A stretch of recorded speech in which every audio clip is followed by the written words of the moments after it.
Good afternoon. Happy Friday. Thank you all for joining us today. I am Jennifer Lackey, Managing Director for Congressional and External Affairs here at MCC. We're excited to have you all participating in today's quarterly town hall. Those here with us in Washington, D.C., and many more joining us online across the U.S. and around the world. As part of MCC's commitment to transparency, we host these town hall events after each quarterly board meeting. They give us an opportunity to share with you updates on what MCC is working on and highlight recent discussions with our board, and importantly, to hear from you. We encourage you to participate as well and to send us questions. There's a few easy ways to do that. You can tweet your question using the hashtag MCC Town Hall or using our handle at MCCGOV. Or you can send an email to events@mcc.gov. For those of you joining us in person this afternoon, please write your questions for the panel on the provided note cards, and they will be collected by my colleagues in the back of the room. The question and answer portion will follow the presentation by our panel. I'm pleased to turn it over to Robert Blau, who will give us an overview of MCC summer activities and the board meeting, and then we will hear from my colleagues involved in various MCC projects within Europe, East Asia, Pacific, and Latin America portfolio. Good afternoon. Thank you, Jennifer. That division, that EAPLA, that's like the whole rest of the world besides Africa. We were divided into two geographical divisions, and that's actually smaller than the Africa portfolio, believe it or not, the whole rest of the world. But anyway, they're growing. So anyway, thank you for taking the time to join us today. I'm Robert Blau, Vice President for Compact Operations here at MCC. And once again, thanks for being here today. Since our last town hall in April, MCC has had some very exciting developments. For example, on April 23rd, I think we have a picture to show this, yes? Soon. President Trump signed the AGOA and MCA Modernization Act, which gives us the authority to make cross-border concurrent regional investments to promote economic growth, maximize poverty reduction, and facilitate trade and investment. Still waiting for that picture. No. There's a picture of President Trump holding up the... there it is. There you go. See? You can't really read it from the picture, but that's what it was. That was the actual act that he signed. This is something MCC has been working on with our colleagues in Congress from both sides of the aisle for many years, and it's an exciting new stage in MCC's ability to further our mission. In the coming weeks and months, the team here, and I see Jonathan Bloom walked in, he's the head of the team, is working through the details of how we'll put this new authority to use and plan to present options to our board of directors at the end of the year. Also, in early May, we closed out our compact program in Indonesia with a high-level mission led by our Vice President and General Counsel, Gene Houch, and Vice President for Congressional and Public Affairs, Karen Sessions. The trip was hosted by the American Ambassador Donovan and joined by many high-level Indonesian government officials to celebrate the successful 5-year compact. There we go. Great picture. At the last MCC board meeting held in June, the board received an update on the work underway to implement regional authority and also to authorize the $350 million compact based on bulk water supply with Mongolia, while requesting ongoing communication as the compact moves towards implementation. We were able to sign the compact when the Minister of Foreign Affairs from Mongolia was here in Washington just a few weeks ago and hoped to hold a celebration with leadership from the government of Mongolia at some future time. In addition, premature on that one. In addition, Secretary of State Pompeo mentioned the MCC program with Mongolia alongside other compact investments in his remarks at the Indo-Pacific Business Forum hosted at the U.S. Chamber of Commerce just last Monday. We're very excited about the Mongolia program, and you'll get to hear a little bit more from some of my colleagues that are on the panel very shortly. Lastly, MCC participated in the Department of Commerce-led mission to Cote d'Ivoire and Ghana for the President's Advisory Council on Doing Business in Africa, nicknamed PAC-DBIA trip. That's the PAC-DBIA trip. And there's Chief Operating Officer Jonathan Nash, who was on the trip, which was a great opportunity to promote U.S. business opportunities and demonstrate the leading role that MCC has taken in setting the stage for these country governments, these governments to prioritize private sector and private sector economic growth to achieve development and reduce poverty. A lot more to share about the great work that MCC is doing, but I'm going to turn it over to our moderator, Casey Dunning, from the Department of Policy and Evaluation, and she'll introduce the rest of the panel and take the discussion from there. So once again, thank you for coming today and for your continued interest in MCC. Super. Thank you so much, Robert. And let me add my thanks to you all for joining us on a Friday afternoon in August. You have extra international development points from the MCC. As Robert noted, I am Casey Dunning, the Director of Results and Learning in the Department for Policy and Evaluation here at MCC, and I am pleased to be serving as your moderator for this afternoon. My colleagues here with me have deep knowledge and expertise on projects in various stages of both development and implementation in projects that have just recently closed in Europe, East Asia, Pacific, and Latin America, including Mongolia and the recently closed compact in Indonesia. So we have Jonathan Brooks, who is Deputy Vice President in the Department for Compact Operations, Caroline Nguyen, who is Managing Director in DCO, Jay Shearer, who is the country team lead for Mongolia, and Ashley Harris, the program officer for Mongolia. Thank you all for also being here this afternoon. So I'd like to first start with an overview of DCO's work in the Europe, East Asia, Pacific, and Latin America regions. And so Jonathan, let's start with you on that. Thanks, Casey. And hello, everyone. It's great to see everyone, and it's good to have the opportunity to share some of this exciting work with all of you this afternoon. As Casey said, my name is Jonathan Brooks, and I serve as Deputy Vice President for Compact Operations for MCC in Europe, Asia, Pacific, and Latin America. And with that, I have the privilege to lead and work with an outstanding team of professionals to oversee exciting work that MCC has across the globe. As I said, I am delighted that we'll have the opportunity to share some of that exciting work with all of you this afternoon, and that you'll have the opportunity to hear directly from some of them alongside myself. But before we dive into some specific examples on Mongolia and Indonesia, let me provide you with just some overview points of the portfolio. And this being MCC, let me start with a few numbers. So as of today, the portfolio that we know as EAPLA we've invested $3.3 billion in programs outside of Africa. That includes the programs that we have closed, minus Indonesia.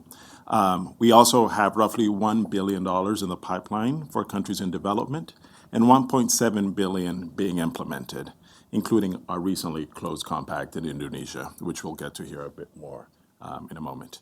I would want to highlight that these amounts that I've just quoted include some of the highest country contributions of MCC's programs, which is one of the ways in which the country ownership is reflected in our programs. This includes $130 million from the government of Nepal, $112 million in Mongolia, and $88.5 million in El Salvador. From east to west, the EAPLA portfolio is working, either implementing or developing programs in El Salvador, Georgia, Sri Lanka, Nepal, Mongolia, and Timor-Leste. A second point that I'd like to leave you with is something that you may have already gathered, which is the incredible diversity of the portfolio. We work in a broad diversity of regions, each with its own history, languages, development challenges, and growth opportunities. From improving education and the investment climate in El Salvador to preparing to help address the long-standing energy challenges by building out the backbone of the transmission network in Nepal, MCC is making a difference in countries across the world. Finally, I want to highlight the increasing growth in the portfolio. We are currently working in Nepal. Sorry, I'd like to highlight the growth that we are having in particularly Asia. As you have heard me say so far, we are working in Nepal, Sri Lanka, Timor-Leste, and Mongolia, and have recently completed our program in Indonesia. Total investments in Asia and the Pacific are anticipated to exceed $2 billion by 2020. This makes MCC one of the strongest and most visible players of the U.S. government in this region. So thank you for allowing me to provide some of these overview points. I'll turn it over to Casey, and we'll be able to expand a bit on some of the specific programs. Wonderful. Thank you so much for that overview and for highlighting MCC's increasing presence in the region and how we're working there.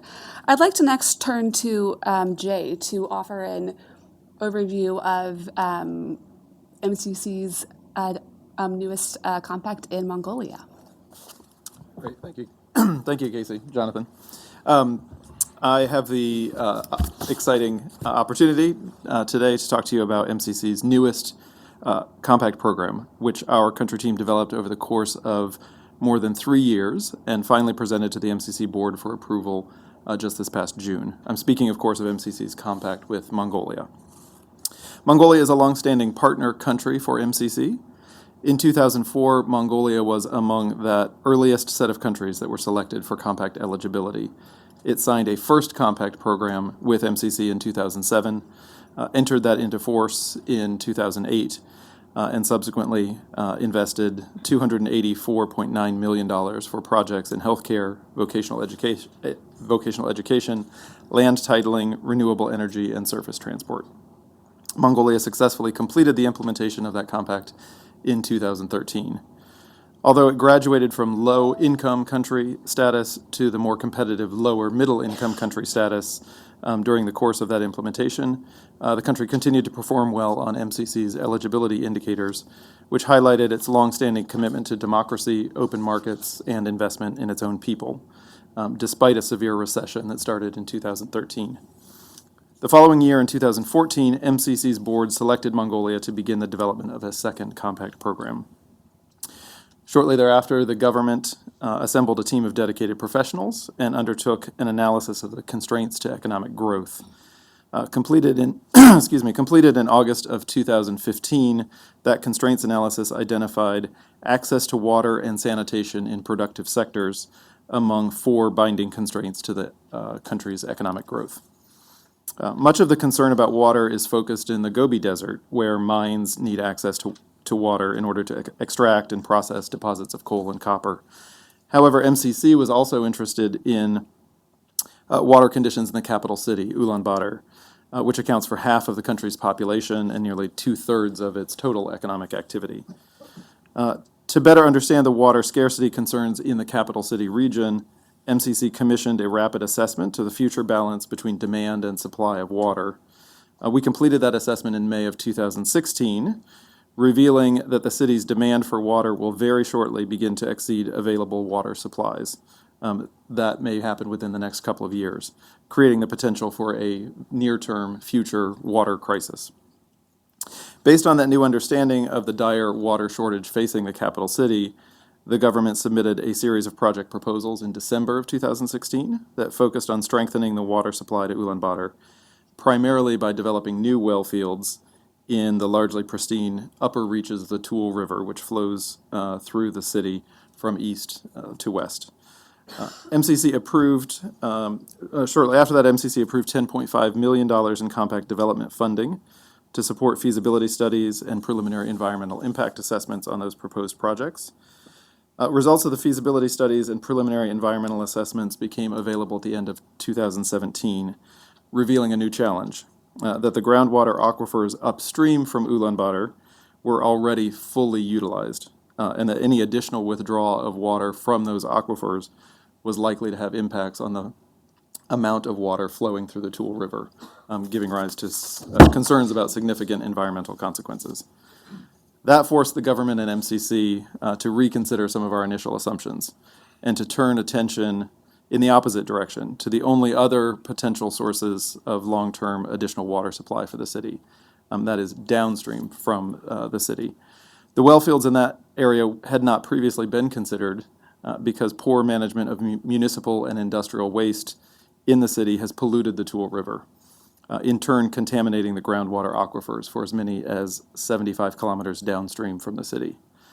But with further assessment, a bit of creativity, and the mobilization of new technologies, our country team devised a program of investments that take account of the physical and environmental realities, but still allow us to meet the need for long-term addition to the city's water supply. So I'd like to turn it over to my colleague Ashley Harris to tell you more about the specifics of the program that we devised. Thank you, Jay. So as Jay mentioned, the work that we'll be doing in Mongolia is focused on increasing the sustainable supply of water to the capital city of Ulaanbaatar. And the compact will aim to do this through a single water supply project, the objective of which is to meet the projected demand for water for both residential consumers as well as commercial and industrial users over the medium term in ways that are both economically and environmentally sustainable. And the compact will do this through 3 activities. So the first activity, the downstream wells activity, MCC will construct approximately 52 new groundwater wells in 2 well fields located downstream of the city. So as you heard from Jay, we're expecting to find some contaminants in this water as of now. So in addition to constructing these wells, as well as the pumps and storage tanks and transmission lines that will be needed to transmit that water back up to the city for use, MCC will also be constructing a state-of-the-art water purification plant that will remove any contaminants from that water before it's provided to the city for use. And through this activity, we expect to increase water supplies by 50 million cubic meters, which is an increase of about 65% over the current supplies to the city. Through our second activity, the wastewater recycling activity, MCC plans to construct a new wastewater recycling facility that will take some of the treated wastewater that is coming out of the central wastewater treatment plant and further refine that water and then provide that recycled water to 2 of the city's combined heating and power plants, which can use that recycled gray water for some of their processes, such as cooling and cleaning, in place of the fresh water that they're currently using. So through this, we will free up an additional 14 million cubic meters of water, which is another increase of about 18%. So in total, we're going to be increasing supply by about 83% over current levels, which we expect to meet the projected demand for almost 2 decades. And finally, through our third activity, the water sector sustainability activity, we expect to invest in a number of policy, legal, institutional, and regulatory changes that will really help to sustain the benefits of this increased water supply over the long run. And we also plan to invest in a number of small-scale infrastructure investments in the peri-urban GARE areas that will help to improve the service delivery in that area. So these investments will really be focused on improving operations and maintenance practices at the primary water utility in the capital city, achieving full cost recovery through adjustments of tariffs and user fees, controlling industrial pollution, and as I said, improving service delivery through containing the costs of providing the service of that water. So in total, MCC will invest $350 million through this compact. But as Jonathan said, the government of Mongolia is really excited about this program, and the costs of it far exceed MCC's available budget, so they're going to be coming alongside with $112 million to ensure that we can implement the full compact program. So we're really excited about this program. I think our partners in the government of Mongolia are also really excited about this program. As Jonathan said, this is one of the largest country contributions on record, and in fact is the largest in relation to the size of the compact. We really feel like this program is addressing a primary constraint in the country. We feel like we're doing this in a very holistic way, addressing the supply side through the 2 large infrastructure investments, tackling some of the demand side management through wastewater recycling, which will pair with behavior change communications and public relations to really help people better understand the value of water and the importance of managing it properly, and also through the sustainability activities, really looking at some of the associated issues that further constrain access to water, such as contamination and poor operations and maintenance practices that degrade the city's water assets. So again, we're really excited about this program. We really feel like it addresses a primary constraint to growth in Mongolia, and we feel like it will help the capital city to be on a better footing to sustain its future economic growth. Wonderful. Thank you so much to you both for the not only outlining what MCC plans to do in Mongolia in partnership with the government, but also why we're doing it and how we are working to ensure sustainability and country ownership at every milestone. Thank you so much. And last but not least, I would love to turn to Caroline to hear more details about the recently closed compact in Indonesia. Great, thanks so much, Casey, and thanks everyone for joining us this afternoon. I'm pleased to discuss, the 5-year compact with Indonesia that MCC and the government of Indonesia completed implementation on just this April, so a few months ago. The 5-year compact with Indonesia supported the government's really focus on sustainable and equitable growth in Indonesia, and raising household incomes, and we supported them through 3 projects. The first one really focused on health and nutrition and stunting. The second focused on ensuring better use of natural resources and agricultural projects and renewable energy. And the third focused on improving procurement that the government undertakes. So I'll talk through each of the projects a little bit in terms of what we did, and also provide a little bit of a sense of the outcomes that are coming in and some of the results that we're seeing. So turning to the first one, which is the community-based health and nutrition to reduce stunting project. That project was really focused on addressing chronic malnutrition and stunting. Over 1/3 of children in Indonesia under the age of 5 are chronically malnourished, which leads to stunted physical growth, but also cognitive growth. And that, of course, has long-term implications in terms of their education and earnings potential, and plays a significant role in depressing household incomes. So in terms of what we did and the outcomes, a lot of the work, we piloted an approach that was different in Indonesia in the sense that instead of focusing on any particular sector, MCC sought to create an integrated approach that included education, included sanitation, included nutrition as well. We focus on approximately 5,400 villages across 11 provinces, which is still just a small percentages of all the villages in Indonesia. But we focus on those 5,400 villages that had above average rates of stunting and low birth weight. So in terms of the outcomes, in the end, what we sought to achieve, and we believe we did with the government, is improve the capacity of health service providers through just improved training, better manuals that were going to be scaled out on a nationwide level when it comes to infant, maternal feeding and related areas. And we worked to improve the community health, education, and sanitation aspects, integrating the training into the programs that each of the villages was actually going to be implementing on their own.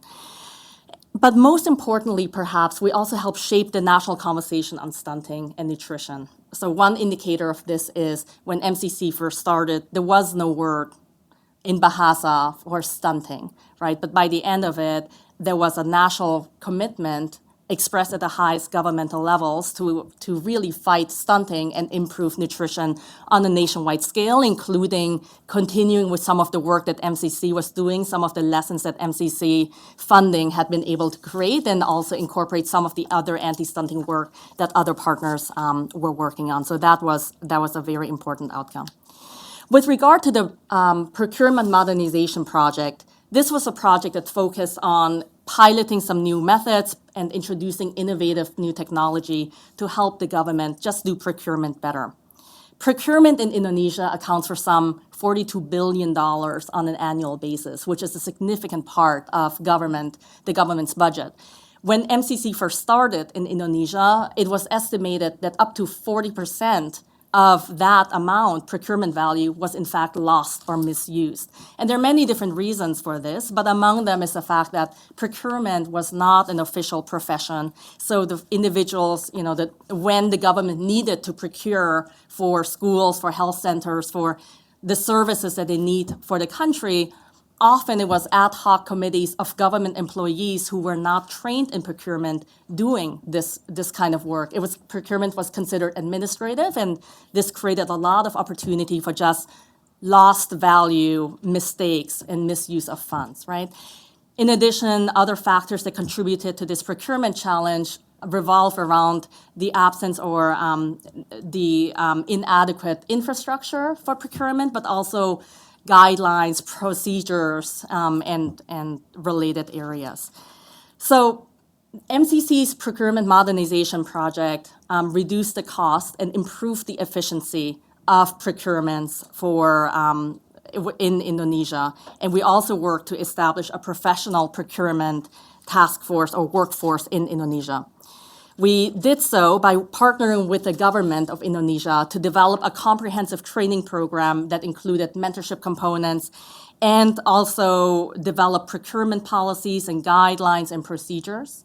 The procurement modernization project of MCC also funded and invested in a lot of new information infrastructure for Indonesia, including data warehouses and information systems in general, that was going to be able to just better screen and manage and report on the procurement that was happening in the country. So whereas before Indonesia relied on a network of maybe 600 servers scattered throughout the countries that were not secure and didn't have strong capabilities in terms of managing and reporting the data.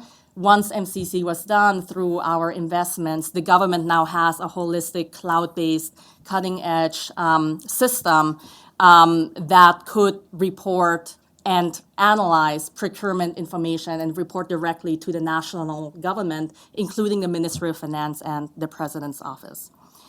The third project, the Green Prosperity Project, was the largest component of the compact, and it supported the government's effort to ensure sustainable and equitable growth. The specific objectives of the project were to increase productivity and reduce reliance on fossil fuels by looking at renewable energy, but also by just reducing land-based greenhouse gas emission through better use of natural resources and agricultural practices.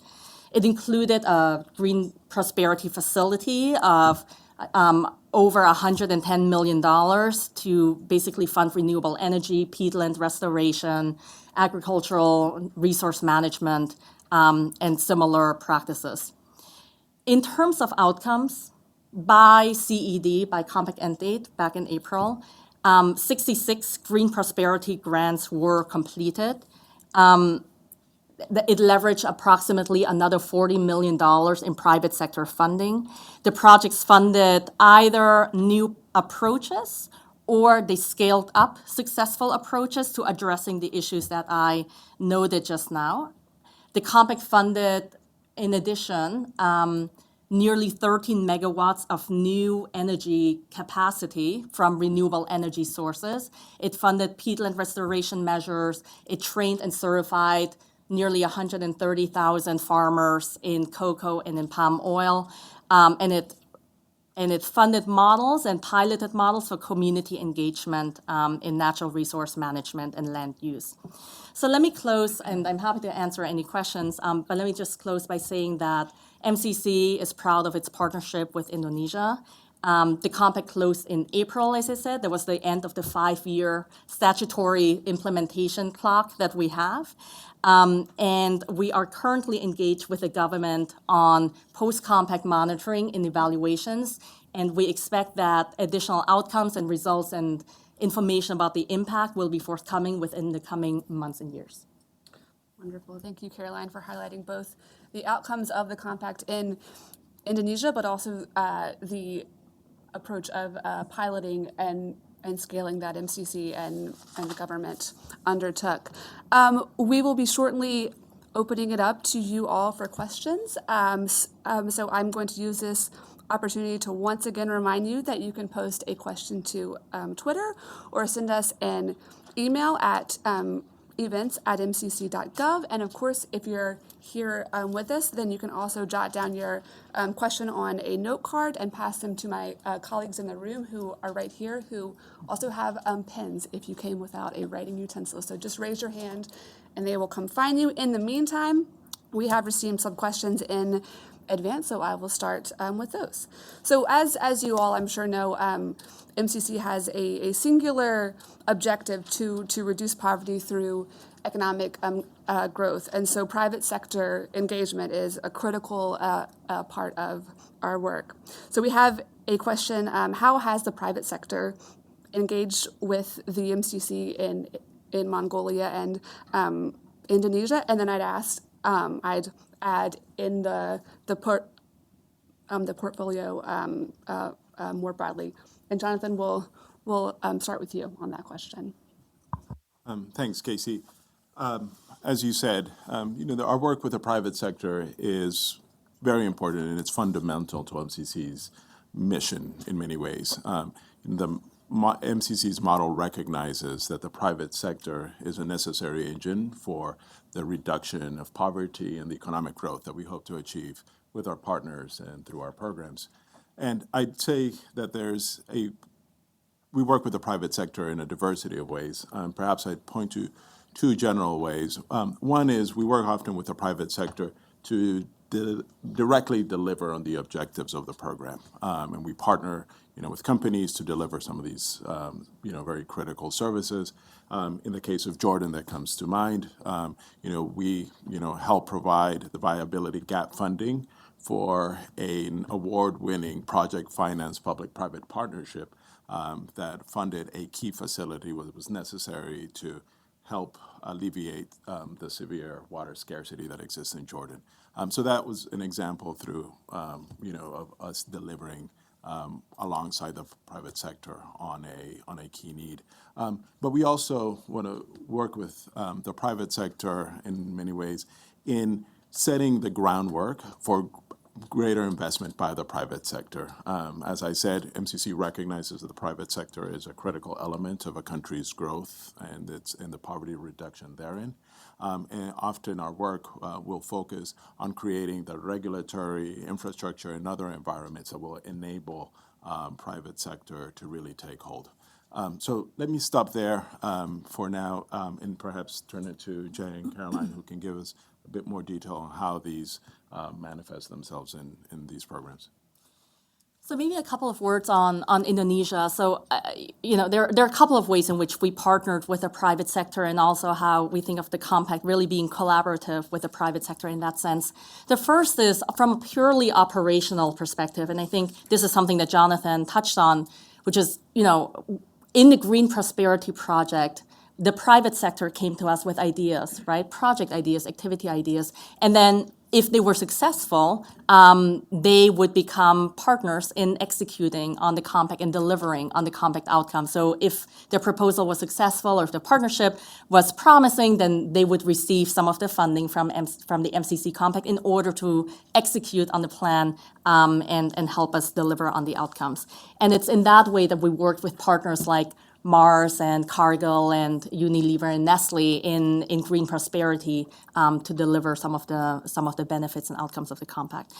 The second dimension, though, which is broader, really extends beyond the money from the compact and the money flow directly to the private sector itself. And I would say a couple of things on that. The first is, you heard me say before that we funded pilots or new approaches to old problems in some sense. And so Mars and Nestle and Cargill and these entities, when we fund that project, but if that project is successful and can be scaled up, then it creates a lot of opportunity for other private sector entities to enter and take advantage of the proof of concept that we funded through the compact. Also, and this is the second thing in the Indonesia compact, procurement modernization, that entire project in the end has the private sector as key beneficiaries because it's a private sector that ultimately bids on to deliver on the products or the services that the government demands. And so through our work, we're improving the business environment or the environment for the private sector to come in and take advantage of procurements, but we're also increasing the amount of money available that Indonesia has for procurements, because when we reduce financial leakage or we improve efficiencies, there's simply more money available on the table to go to actual goods and services.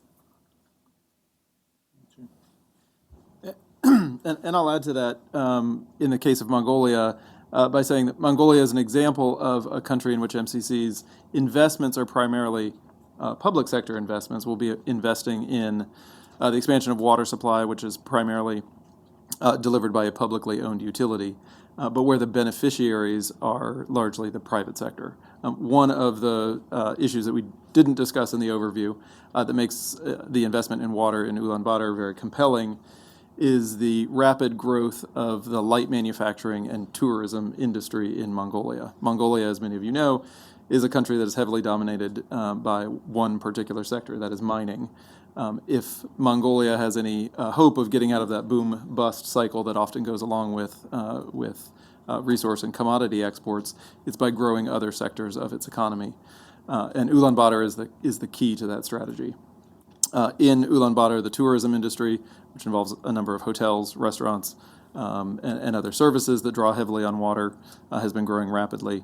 Also, the light manufacturing sector, which uses the abundance of natural products, including leather as well as wool and cashmere products. Both of those industries have been growing very rapidly in recent years and face a key constraint in the availability of water. So if water were to become limited in availability or became more expensive because of its limited availability, those would be the industries that would suffer, and those are precisely the industries that need to grow in order to help the economy better balance out overall. So that was one of the more compelling aspects of the investment that made it so interesting to MCC, and a way in which the private sector is a direct beneficiary of the type of program that we're investing in.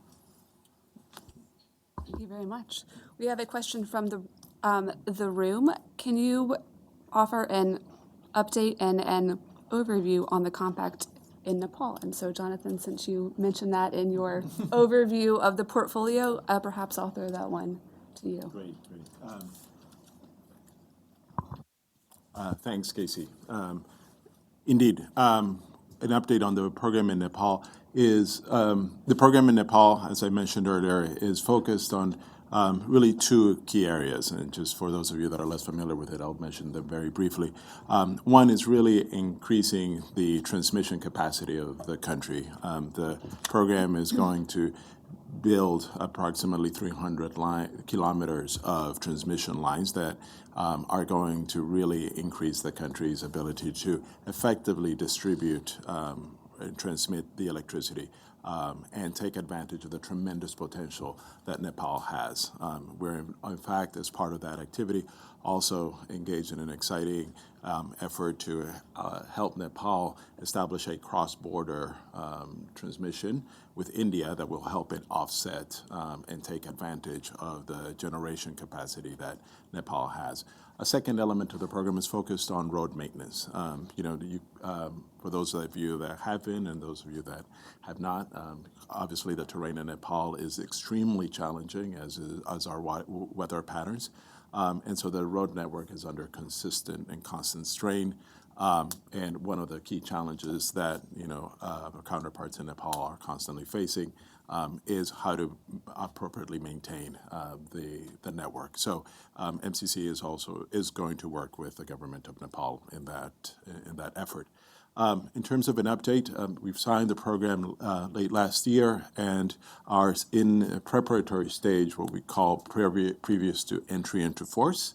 And we are working very closely with the government to put all the pieces in place so that we can start the 5-year clock as soon as possible, hopefully next year. One of the key things that we're very pleased to report is that the MCA board, which is the board of the accountable entity that will serve as a counterpart entity to MCC, was established. It's held its first meeting. We just this past week had a very positive meeting with the Minister of Finance, Kathy Wada, who was in Washington, and I think we are all very excited about the progress that we anticipate making in the next few months in order to prepare the compact to enter into force. Wonderful, thank you. I am going to offer this question to Ashley. What type of technology will be used in the Mongolia drinking water plant? or do we know yet? Or perhaps you can talk about. We have an amazing designs. engineer, Kumar Ranganathan, who happens to be in Ulaanbaatar right now presenting some of these final findings to our expert working group. So the government of Mongolia has been a really strong partner in establishing this program, and they've set up a number of working groups across the government to really evaluate the concepts that we've put forth and offer input. And so I think they're going to have a lot of input into how we finally design the technology. I don't know if Jay, you want to contribute further to that? So partly the question of the specific technologies will depend on additional water quality testing that needs to be done in the areas in which the wells will be dug. Our preliminary testing suggests that there are certain types of contaminants that would be best removed through a reverse osmosis process.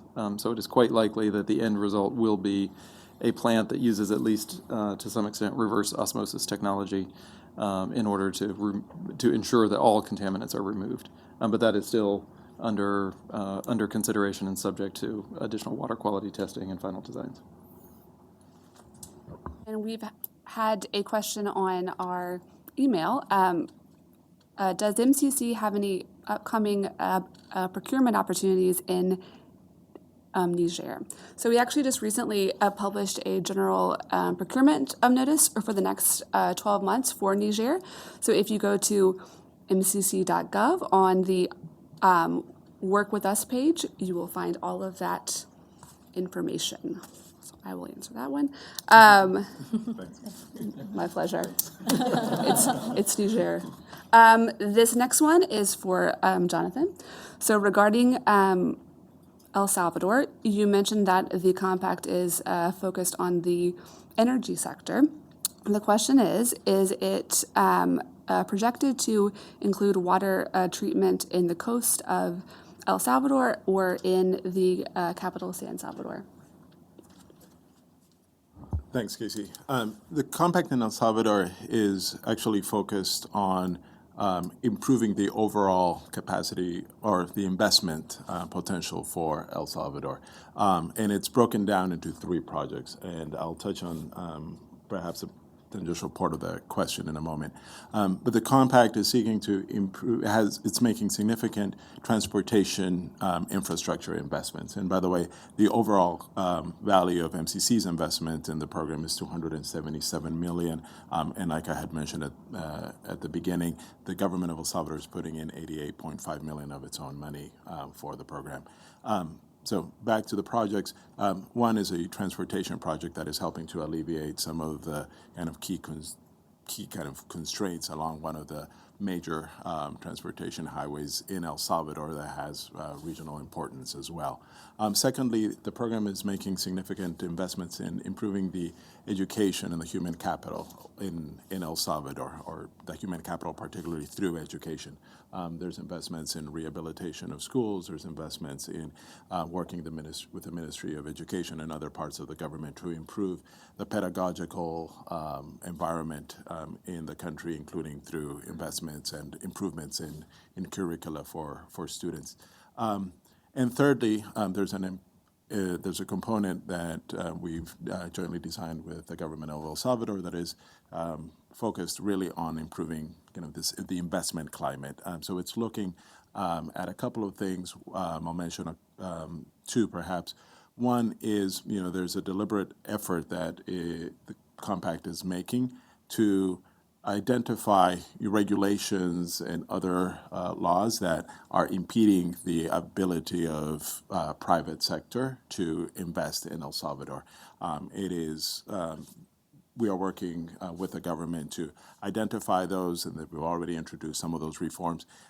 It's a small value investment, but one of those that has tremendous impact. In fact, the Economist Intelligence Unit has recognized this as one of this effort as one of the elements that can really induce greater investment in El Salvador. A second portion of that investment climate component has to do with establishing or helping launch some public-private partnerships in El Salvador. El Salvador is a nascent market for PPPs. Obviously, PPPs are, if well structured, a very good way of delivering on some key services. We are working with the government to establish some of those. As part of that, there is a small component that is where we've created sort of a matching grant fund, where the private sector in El Salvador can bring ideas that need additional investment that will provide a broader public benefit, and MCC is evaluating those and potentially making investments. It is in that subcomponent of the program that some potential investments in water treatment and water sanitation may be made. Some of those have been identified, but construction, my understanding, has not yet kicked off. Wonderful. Thank you. To Jay or Ashley, you mentioned this is MCC's second compact with Mongolia. Can you speak on any lessons that you have learned from the first compact with Mongolia that you might be applying in this latest investment? Sure, that's a great question. And I might speak more broadly about lessons learned from MCC's compact development and implementation experience kind of across the portfolio. I think, as you heard me say in the opening remarks on Mongolia, the first compact was a very ambitious compact. We're very proud of the results that were achieved, but the efforts and the investments were spread across 5 sectors.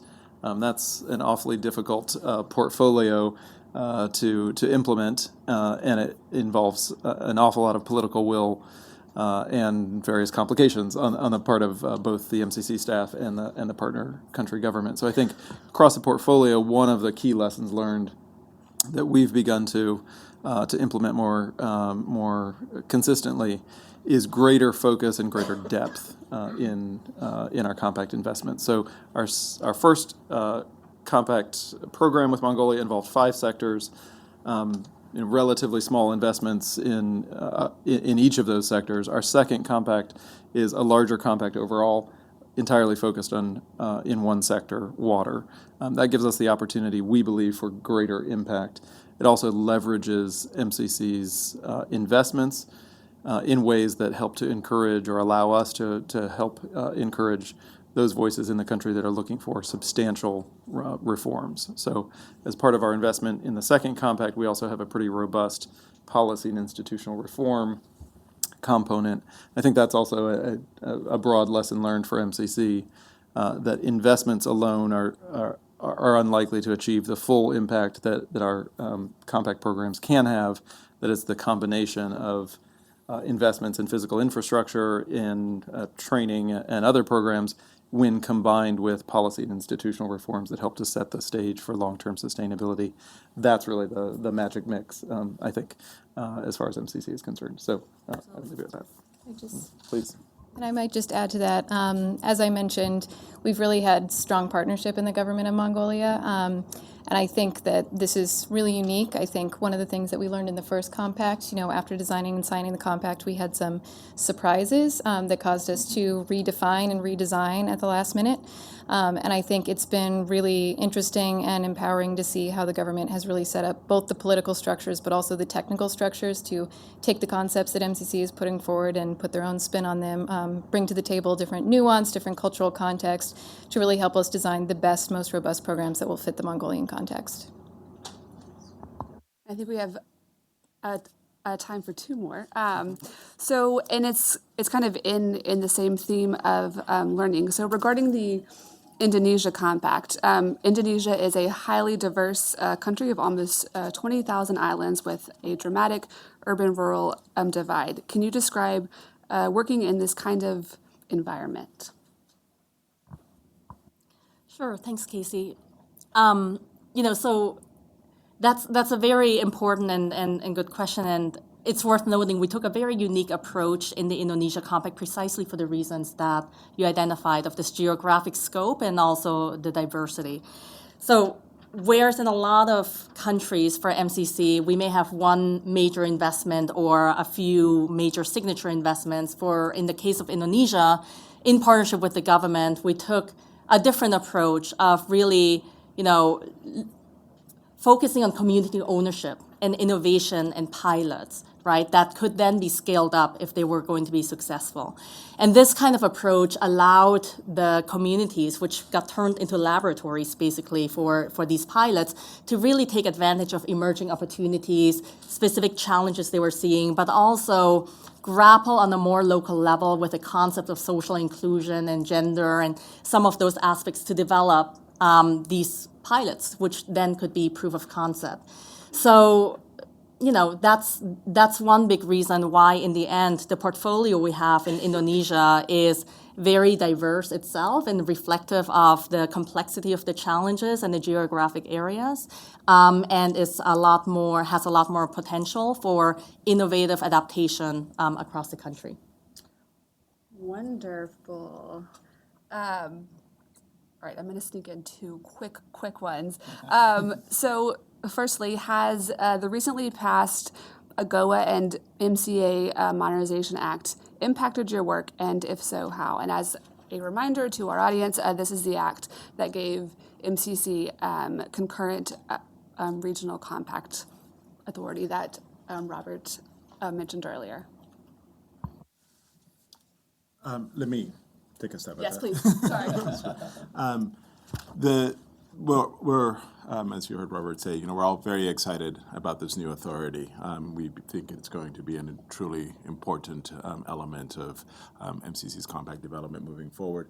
In terms of what we're doing, with that new authority, and I believe Robert mentioned this in his opening remarks. We have stood up a team internally that is looking at the opportunities as well as, the operations of eventual investments that involve current and regional compacts. We, look forward to the results of some of that analysis and anticipate that, in the future, IAPLA portfolio will, have the opportunity to seize on that authority. And I think with that, we are close to time, so I will turn it over to Jennifer to close us out. Wonderful. Thank you, Casey. Please join me in thanking Casey and our panelists today.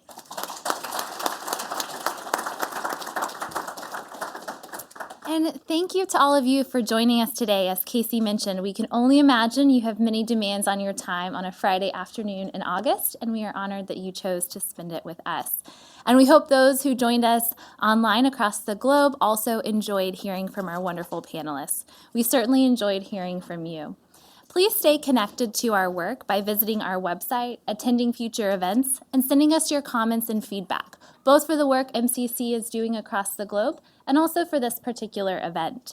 As Casey also mentioned, procurement and ways to partner with MCC, that information can always be found on our website, mcc.gov. Work with us. MCC benefits from having strong partners from NGOs, our partner country governments, the private sector, engaged citizens, and all those committed to joining with us to fight global poverty through economic development.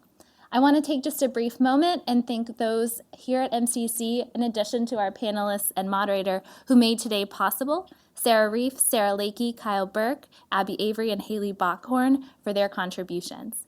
Thank you again to all of you and have a wonderful weekend.